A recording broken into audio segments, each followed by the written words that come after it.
Dear students, সামনে school service কমিশনের পরীক্ষা, মানে পশ্চিমবঙ্গের, তাছাড়া অন্যান্য জায়গারও পরীক্ষা আছে। তাই দেখি তোমরা এই সহজ সহজ এই কয়টি প্রশ্নের উত্তর দিতে পারে কিনা। General knowledge quiz. দেখা যাক। 1 নম্বর প্রশ্নে আছে, দ্য স্মলেস্ট বার্ড, সবচেয়ে ছোটো পাখি আমরা সবাই জানি হামিং বার্ড। তার নাম কি? Humming bird. 2 নম্বর কোশ্চেন কি আছে, ন্যাশনাল বার্ড অফ ইন্ডিয়া, এটাও আমরা জানি ময়ূর। একদম 4-5-এর ছেলেরাও জানে ন্যাশনাল বার্ড অফ ইন্ডিয়া। কিন্তু হঠাৎ করে এত সহজ প্রশ্ন দিয়ে দেয় যে অনেকেই হয়তো হোপলেস হয়ে যায়।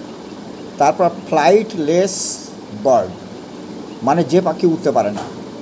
অনেকে অস্ট্রিচ, এমু যে কোনো একটা বলে দেবে। না, ফ্লাইটলেস বার্ড যদি হয় তাহলে অবশ্যই সেটা এমু হবে। আর উট পাখি উঠতে পারে না, ঠিক আছে, তো একটু আধটু পারে। একদম ফ্লাইটলেস বার্ড বলে যদি এমু দিয়ে দেবে উত্তর, কী হবে? এমু। আর উট পাখির ডিম তো সবচেয়ে বড়, সেটা তো আমরা জানি। আর এই যে উট পাখির ডিম, এটা কিন্তু একটি মাত্র কোষ। আর সবসময় জেনারেল নলেজের উত্তর যখন দেবে তাড়াহুড়ো করবে না, একটু চিন্তা করবে, তার কারণ সহজ প্রশ্ন অনেক সময় পেঁচিয়ে দেয় তো। আর নিচে হয়তো দেয়া থাকলো, কোশ্চেনে দেয়া থাকলো যে which of the following is an aquatic bird. Aquatic bird মানে জলে থাকে। জলে থাকে কী হবে? তাহলে ডিউসিকে ডাক। ডাক মানে কি? পাতি হাঁস তো জলে থাকা হবে। তাছাড়া অনেক কিছু আছে, এর সঙ্গে 3-4টে দেবে, হয়তো বলবে কোনটি ইকুয়েটিক বার্ড বা কোনটি ইকুয়েটিক বার্ড নয়, মানে জলজ পাখি আর কি। তারপর সবচেয়ে জ্ঞানী পাখি, the wisest bird. The wisest bird সেটা কী হবে? আউল। কিন্তু আউল হচ্ছে সবচেয়ে জ্ঞানী পাখি। সেই জন্য তো সরস্বতীর বাহন ওই যে পেঁচা। তারপরের প্রশ্নটি আছে, the bird that does not make its own nest. ওই পাখিটির নাম করো যেটা তারা নিজের বাসা তৈরি করতে পারে না। আমরা সবাই জানি, যারা ইংরেজি দেবে, কুক্কো। কুক্কো কুক্কো মানে কোকিল। কিন্তু কোকিল তো সবসময় কাকের বাসায় ডিম পাড়ে, এবং এদের ডিম পাড়ার কৌশলও অনেকটা আশ্চর্যজনক। তারপরে দ্য লার্জেস্ট বার্ড, সবচেয়ে বড় পাখি যদি বলে সেটা কিন্তু অস্ট্রিচ হবে। উট, এমুর চেয়েও কিন্তু উট পাখি বড়। সবচেয়ে বড় পাখি বলে হবে উট। আবার উট পাখির ডিমটাও বড়। আর ফ্লাইটলেস বার্ড বলে এমু হয়, তাই নাকি? আর এক একটা ডিম বা এগ এক একটা কোষ। তারপর হচ্ছে the deepest lake in the world, মানে পৃথিবীর মধ্যে সবচেয়ে ডিপেস্ট সেই লেকটা, হ্রদটার নাম কি? বৈকাল। আমরা জানি সবাই বৈকাল। তারপরের প্রশ্ন কি আছে, which state has the largest producer of gold in India. মানে ভারতের কোন স্টেটে সবচেয়ে মানে সোনা বেশি পাওয়া যায়, প্রডিউস করে, মানে তৈরি হয়। সোনা তো তৈরি হয় না, এটা খনন করে বার করে একে শুদ্ধ করা হয়। সেটা হচ্ছে কর্ণাটক। কী হবে? কর্ণাটক।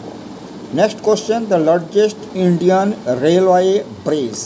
এটা কিন্তু অনেকের জানা নেই, দেখো জানা আছে কিনা। এটা হবে বাল্লার পাদাম ব্রিজ।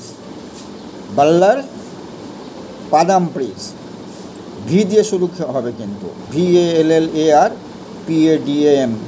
বাল্লার পাদাম ব্রিজ। এটা কিন্তু কেরালাতে আছে, দ্য লার্জেস্ট রেলওয়ে ব্রিজ। আর ওয়াইজেস্ট বার্ডের কথা তো বলেছি, পেঁচা। এটা অনেক সময় দেয় পরীক্ষা। তারপরের প্রশ্নটা হচ্ছে, which bird can move it's head around ইট। মানে কোন পাখিটা চারিপাশে দেখতে পাবে। তার মানে কি, এদের ঘাড়টা এমনই, মাথাটা চারিপাশে ঘোরাতে পারে, মানে 360 ডিগ্রি অ্যাঙ্গেলে, তাই না? 360 ডিগ্রি অ্যাঙ্গেল ঘোরাতে পারে। কে সে?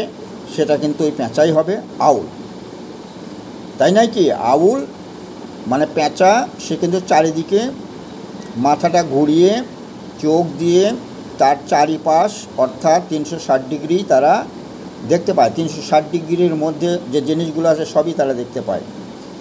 আরেকটা প্রশ্ন হচ্ছে হুইচ অ্যানিমাল ক্যান সি, মানে কোন প্রাণীটি দেখতে পায় অ্যারাউন্ড ইট, তার চারিপাশে দেখতে পায় কিন্তু উইদাউট মুভিং ইট হেড, তার মাথা না ঘুরিয়ে, মানে তার মানে মাথা না ঘুরিয়ে কী করে দেখবে? মাথা না ঘুরিয়ে না মানে নেক মানে গলা মাথা একদিকে থাকলো, তাহলে তার চোখটা এমনভাবে ঘোরায় যে চারিপাশে দেখতে পায়। এটা কিন্তু আর আউল হবে না, এটা হবে খরগোশ। হেয়ার, HARE হেয়ার, হেয়ার মানে খরগোশ। এ প্রশ্নগুলো যারা সবাই, আমি তো সবই বলে দিলাম, যারা সবাই মনে মনে পেরেছো, আশা করি তারা চাকরিতে মানে চান্স পাও। সকলের সাফল্য কামনা করে আজকের এই ভিডিওটি শেষ করছি। আমি মহিম স্যার। যদি ভালো লাগে সাবস্ক্রাইব করবে, লাইক এবং শেয়ার করতে ভুলবে না। Thank you all.